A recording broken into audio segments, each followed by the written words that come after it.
آتے جاتے ہیں، ٹھیک ہے نا، تو اس کے شر سے بھی اللہ تعالیٰ نے ہم سے کہا ہے کہ ہمیں پناہ چاہیے۔ اب پھر تھوڑا سا اس کو آگے آپ کو پڑھنا پڑے گا۔ آپ نبی کریم صلی اللہ علیہ وسلم پر ایک یہودی نے جادو کیا جس میں کئی دن تک آپ بیمار رہے، ذرا جبرائیل آئے، بتایا کہ فلاں یہودی نے آپ پر جادو کیا ہے، فلاں کنویں میں گرے لگا کر رکھی گئی، آپ اسے نکلوا لیجئے۔ نبی کریم صلی اللہ علیہ وسلم نے اسے کنویں سے جادو نکلوا کر گریں کھول دی اور سارا اثر جاتا رہا۔ اللہ کے رسول سے کہا گیا کہ آپ کو ان سے بدلہ لینا چاہیے، آپ نے فرمایا الحمدللہ اللہ تعالیٰ نے مجھے تو شفا دے دی ہے، میں لوگوں میں برائی پھیلانا پسند نہیں کرتا۔ یہ بخاری شریف کی حدیث ہے اور یہ اس کا نمبر ہے۔ جب نبی صلی اللہ علیہ وسلم بیمار پڑتے تو ان دونوں صورتوں کو پڑھ کر اپنے اوپر پھونک لیا کرتے تھے۔ جب آپ کی بیماری سخت ہوئی تو سیدہ عائشہ رضی اللہ تعالی عنہا معوذات پڑھ کر خود آپ صلی اللہ علیہ وسلم کے ہاتھوں کو آپ کے جسم مبارک پر پھیرتی تھی۔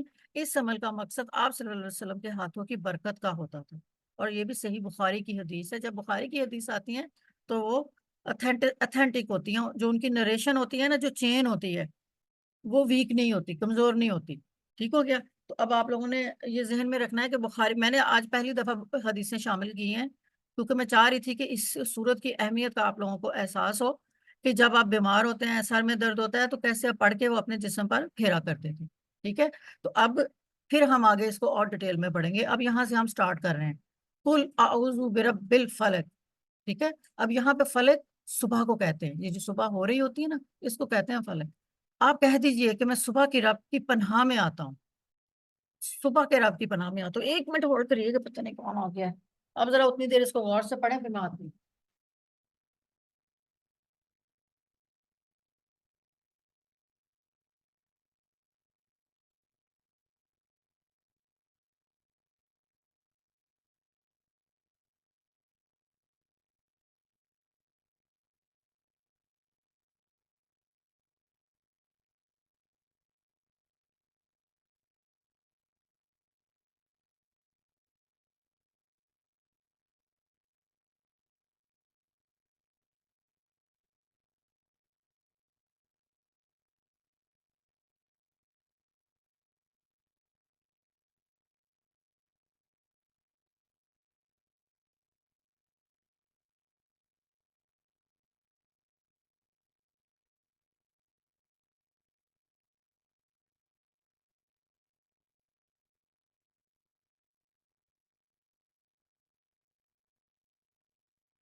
اللہ جی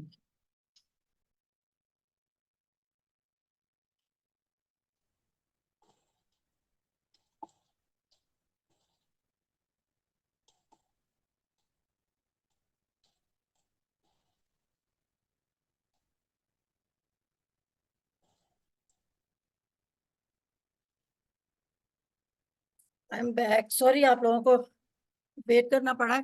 میں انفیکٹ اکیلی ہوتی ہوں اس ٹائم گھر پہ, تو کوئی بھی ہو جاتا ہے نا پھر مجھے بھاگنا پڑتا ہے. گرلز آپ لوگ ہیں کہ سو رہی ہیں؟ باجی جان ہم سن رہے ہیں. باجی جان سن رہے ہیں. اچھا اچھا اچھا چلے. اعوذ باللہ من الشیطان الرجیم, بسم اللہ الرحمن الرحیم. قل اعوذ برب الفلق. آپ کہہ دیجئے کہ میں صبح کے رب کی پناہ میں آتا ہوں. تو اللہ تعالیٰ جو ہے وہ آپ صلی اللہ علیہ وسلم سے کہہ رہے ہیں کہ اگر آپ کو حسد سے, آپ کو برے لوگوں کی شر سے پناہ چاہیے تو آپ کہہ دیجئے کہ میں صبح کی رب کی پناہ میں آتا ہوں. فلق کہتے ہیں صبح کو. اللہ اندھیرے کو روشنی میں بدل دیتا ہے اور اس نے اندھیرے کو روشنی سے الگ کر دیا. اب یہ دیکھیں, فلق کا مطلب ہوتا ہے کہ رات کا جو اندھیرا ہے نا وہ ختم ہو رہا ہے اور صبح کی روشنی آ رہی ہے. دیکھیں جیسے ہی ہلکی سی پھوپ اٹھتی ہے نا, کبھی آپ نے دیکھا ہو فجر کی نماز آج کل آپ لوگ سبھی اٹھتے ہیں اور اذان کا انتظار بھی کر رہے ہوتے ہیں, تو باہر نکل کے ذرا دیکھا کریں بادلوں کو کہ فجر کا ٹائم کب ہوتا ہے. نہ اندھیرا ہوتا ہے نہ دن ہوتا ہے, درمیان کا موسم ہوتا ہے, مطلب ایک ٹائم ہو رہا ہوتا ہے. اب دیکھیں وہاں پہ آپ سوچتے ہیں, ہم لوگ اکثر بچے تھے نا تو ہم لوگ سوچتے تھے کہ یہ فجر کیوں, اللہ تعالیٰ نے فجر کا ٹائم کیوں رکھا ہے. تھوڑا سا آگے پیچھے بھی رکھا جا سکتا تھا, لیکن اب غور کریں فجر کا ٹائم کیوں اس ٹائم آ رہا ہے, اذان کیوں آتی ہے, کیوں اللہ کا نام فضاؤں میں گونجنے لگتا ہے. کیونکہ ایک اندھیرے سے ہماری جو ہے نا وہ جان چھوٹ رہی ہوتی ہے. اندھیرا جو ہوتا ہے اس میں بہت سارے شر ہوتے ہیں, جادو بھی زیادہ اندھیرے میں ہوتا ہے, رات کو چور ڈاکو بھی اندھیرے میں آتے ہیں, یعنی کہ جو بھی برے کام ہو رہے ہوتے ہیں وہ سب اندھیرے میں ہوتے ہیں. اور ایون ہمیں اللہ تعالیٰ نے بھی ہمارے نبی سے کہا, تو ہمیں کہا کہ آپ اندھیرے کے شر سے نا پناہ مانگے. تو اس لیے جو ہے نا آپ نے اکثر دیکھا جیسے ٹائم بدلتا ہے تو فجر ہوتی ہے, اور جیسے ہی دن سے رات ہوتی ہے مغرب ہوتی ہے. اللہ تعالیٰ نے یہ ٹائم آپ دیکھیں نا کہ قرآن پاک میں نا تین نمازوں کا ذکر ہے, اور پیور پکا پکا پکا اثر ہے. وہ ہے فجر کی, دوپہر کی اور شام کی. یعنی کہ مغرب کا ذکر ہے, اور اس کے بعد فجر کا ذکر ہے, درمیان میں ظہر اور عصر کا ذکر ہے, اور پھر عشاء کا اور مغرب کا اور عشاء کا ذکر ہوتا ہے. یہ تین ٹائم پہ کیوں اذان ہے؟ تو اب آپ ذرا تھوڑا سا اس کو ذرا دھیان سے غور کریں. جو میں نے آپ کو فجر کا بتایا کہ اندھیرا مک رہا ہے, ختم ہو رہا ہے اور دن سٹارٹ ہو رہا ہے, وہاں اللہ تعالیٰ کی گواہی آ رہی ہوتی ہے. اللہ اکبر اللہ اکبر, اٹھ جاؤ, اللہ ایک ہے, صلاح کے لیے آؤ, نماز کے لیے آؤ, اللہ کا ذکر شروع کر دو. کیونکہ وہ ذرا تھوڑا مشکل ٹائم ہوتا ہے. اندھیرا سے جان چھڑانا اتنا آسان نہیں ہوتا. وہ کیوں اب تھوڑا سا ہم اس کو آگے بھی پڑھتے ہیں. اچھا پھر کیوں دوپہر کی اذان رکھی گئی ہے؟ ظہر کی اذان کا ٹائم آپ دیکھیں جب سورج سوا نیزے پہ ہوتا ہے, بالکل 12:05 یا 1 بجے کے بعد آپ کو ہمیشہ ٹائم نظر آئے گا, یا 12 بجے کے بعد ہمیشہ ظہر کا ٹائم نظر آئے گا. کیوں؟ جب سورج بالکل اپنے پیک پہ ہوتا ہے نا, تو تب جتنی شیطانی قوتیں ہوتی ہیں وہ حرکت میں آ جاتی ہیں, عبادت کرنے لگتے ہیں وہ لوگ. جتنے بھی شرک کرنے والے ہوتے ہیں نا, بالکل دن کے 12 بجتے نہیں ہیں اور وہ مطلب سٹارٹ ہو جاتے ہیں. تو اس لیے دن اگین اللہ تعالیٰ نے آواز اللہ کی آتی ہے, اللہ اکبر, اذان بتا دی گئی ہے ہمارے لیے کہ وہ اذان کا ٹائم ہے, اٹھو نماز پڑھو, اپنے آپ کو ان سے سیو کر لو. ٹھیک ہے نا. اچھا پھر شام کو مغرب پہ آ جائیں. مغرب بھی آپ آج نکل کے دیکھیے گا کہ جب اندھیرا آہستہ آہستہ دن کو مل رہا ہوتا, پکی طرح اندھیرا نہیں ہوا ہوتا, ہلکا سا اندھیرا ہوتا, تو مغرب کو ہوتی ہے. تو اللہ تعالیٰ پھر ہمیں آواز دیتے ہیں, پھر ہمیں بلاتے ہیں نماز پڑھ لو. یہ وہ یعنی کہ اگر آپ نے دن کی صرف چڑھنے اور اترنے کو ہی غور کر لینا آپ, تو اسی پہ آپ کا دل جو ہے نا اندر سے فیل ہوگا آپ کو کہ یا اللہ تو کتنا مہربان ہے ہم لوگوں پہ. ہم بھول کرنے والے لوگ ہیں, ہم بھول جانے والے لوگ ہیں, لیکن نمازوں کی پابندی کروا کے آپ نے ہمیں ان شر سے محفوظ رکھ رہے ہیں. اب بتائیں آپ کون سا مذہب ایسا ہوگا کہ جہاں پہ ہمیں نالج بھی نہیں ہے اور ہم سیف کیے جا رہے ہیں. کیونکہ اللہ تعالیٰ نے ہمیں پیدا کیا ہے, اللہ تعالیٰ کی ہم مخلوقات ہیں, اچھے کام برے کام کرنے والا اختیار تو اللہ نے ہمیں دے دیا ہے, لیکن حفاظت تو وہ کرتا ہے نا. اور آپ نے اکثر سنا ہوگا کہ جو موت ہوتی ہے وہ زندگی کی حفاظت کرتی ہے, کیونکہ اللہ تعالیٰ نے ہماری ایک دن فکس کر دیا, ہم نے اسی دن دنیا سے جانا ہی جانا, بے شک ہم کچھ بھی کر لیں. تو جو ہماری ڈیتھ ہے نا وہ ہماری حفاظت کرے گی کہ نہیں تجھے ابھی نہیں جانا, ابھی تو بچ جا. ایکسیڈنٹ سے ہم بچ جاتے ہیں سم ٹائمز, بہت ساری چیزوں سے. کیوں؟ موت ہماری حفاظت کر رہی ہوتی کہ وہ دن مقرر ہے, میں نے اس دن آنا, میں نے ابھی نہیں آنا, ابھی تمہیں کچھ نہیں ہونا چاہیے.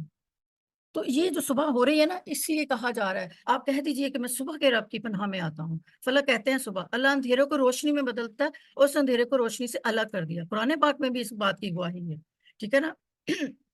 کون پڑھے گا یہ آیت کو؟ حلیمہ پڑھیے گا. بسم اللہ الرحمن الرحیم.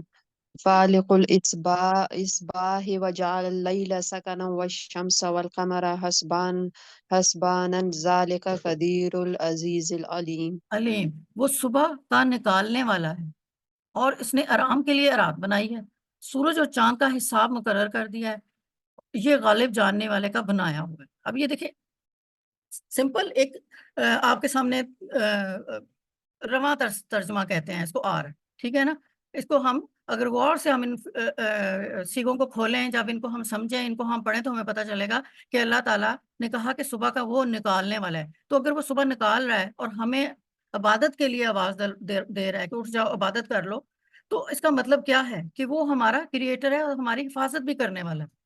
دیکھو جو کام اب فار ایگزامپل آپ نے کوئی کھانا بنایا، ٹھیک ہے نا؟ آپ کھانا بناتے بناتے اس کو چکھ بھی رہی ہیں، آپ اس کو نمک بھی دیکھ رہی ہیں، آپ اس میں اندر صاف ستھرے طریقے سے سبزی کو دھو کے اس کے اندر مٹی نہ چلی جائے، اس کے اندر کوئی جراثیم نہ چلا جائے، اس کو ڈھک دیتی ہیں کہ نہیں اس کو سالن کو ہم نے ننگا نہیں رکھنا، ہم نے اس کے اوپر کور کرنا ہے. یہ چھوٹی چھوٹی چیزیں، چونکہ آپ نے وہ سالن بنایا ہے خود، آپ کو جو پتا ہے کہ مجھے اس کو کیسے کیئر کرنی ہے. تو اسی طرح اللہ تعالیٰ نے انسان کو بنایا، اللہ تعالیٰ کو پتا ہے وہ اللہ تعالیٰ نے ہماری کیئر کیسے کرنی ہے، جہاں تک وہ خود کرتا ہے. لیکن بہت ساری جگہوں پہ اس نے کہا مجھے پکارو، مجھے بلاؤ. تو وہ بلانا ہم نے ہے. ہم نے بھی تھوڑا اللہ تعالیٰ نے اگر ہمیں اشرف المخلوقات بنایا، سب مخلوقوں سے اول درجے کا مخلوق بنایا نا، تو اللہ تعالیٰ نے اس لیے بنایا کہ ہمارے اندر دماغ ہے، ہم اس کو استعمال کریں. اور ہمیں بعض جگہوں پہ اللہ تعالیٰ ہمیں فیل ہو رہا ہے کہ ہم چلے، اللہ اگنور تو کبھی بھی نہیں کرتا، لیکن اگر ہمیں فیل ہو رہا ہے کہ ہمیں اللہ تعالیٰ کی ضرورت ہے، ہم پکاریں اللہ تعالیٰ، کیونکہ وہ صبح کا نکالنے والا ہے. اس کو پتا ہے کہ یہ صبح ان کے لیے کتنی بابرکت ہے، لیکن یہ سوئے پڑے ہیں، اٹھ ہی نہیں رہے، نماز بھی نہیں پڑھ رہے، میری عبادت نہیں کر رہے. اور پھر اس نے کیا کیا، اب رات آ گئی نا آرام، اب ہم لوگوں کو اب باہر نہیں ہم لوگ پھر رہے، کوئی ایکٹیویٹی نہیں کر رہے، اب رات آ گئی، جو کہ ہمیں حکم ہے کہ عشاء کے بعد ہم نے سونا ہے. یہ اور بات ہے کہ ہماری آج کل ٹوٹل سائیکل الٹا ہوا تھا، لیکن ہم لوگ زیادہ تر راتوں کو 99% میں سمجھتی ہوں، چلو 90% کہہ لیں، 99 زیادہ ہو جاتا ہے، 90% لوگ رات کو اپنے گھروں میں ہی ہوتے ہیں. باہر کا آپ کو کم ملیں گے، سڑکیں آپ کو خاموش ملیں گی، گلیاں خاموش ملیں گی، ٹھیک ہے؟ تو اللہ تعالیٰ نے کہا کہ اب رات ہے نا، باہر مت نکلو. اور اللہ تعالیٰ ہمیں منانے کے لیے، ہمیں بتانے کے لیے کہ نہیں تم گھر میں آرام کرو، کام نہ کرو، باہر نہ نکلو. تو اللہ تعالیٰ نے رات جو ہے نا وہ ہمارے لیے وجہ اعلیٰ اللہ سکن. اب یہ دیکھیں بنائی اللہ تعالیٰ نے رات یہ سکون کے لیے، ٹھیک ہے نا، آرام کرو. والشمس والقمر حسبانا، ٹھیک ہے نا؟ اور سورج اور چاند کا حساب بھی انہوں نے مقرر کر دیا. ان کو پتا ہے کہ سورج کو کس ٹائم پہ نکلنا ہے، چاند کو کس ٹائم پہ نکلنا ہے، اور ہمیں یہ بتایا گیا کہ آپ نے کیسے کیسے اس کو فالو کرنا ہے. سورج میں نے آپ لوگوں کو بتایا کہ دن کے ٹائم جب ہوتا ہے تو ہم اس کو دیکھ بھی نہیں سکتے، اور اس کے شر سے بچنے، اس کی گرمی کی شر سے بھی ہمیں بچنے کا کہا گیا ہے. تو اس کے لیے بھی، اور چاند دیکھ کے ہم اپنے اسلامک مہینوں کا آغاز کرتے ہیں، عید ہے، رمضان ہے. مطلب اللہ تعالیٰ نے اس کا حساب بھی اپنے پاس رکھا ہوا ہے کہ کب کب ہمیں گرمی میں تھوڑا سبق دینا، اور کب کب ہمیں انہوں نے اچھے موسم میں دینا. اور یہ چونکہ یہ غالب جاننے والے کا بنایا ہوا ہے، کیونکہ وہ سب جانتا ہے ہمارے بارے میں، اور یہ اسی نے بنا کے ہم لوگوں کے لیے یہ چیزیں بھیجی ہیں. تو کہہ رہے ہیں کہ کل اعوذ برب الفلق، کہ صبح کے رب سے پناہ مانگ لو. کس سے؟ کہ جو بھی شر ہمیں دن میں مل سکتا ہے، یا جو ہم جس سے ہماری رات کو جان چھوٹی ہے، تو ہم اس سے پناہ میں آتے ہیں کہ پلیز ہمیں حفاظت میں لے لیں، ٹھیک ہے؟ اور یہ فلک کہتے ہیں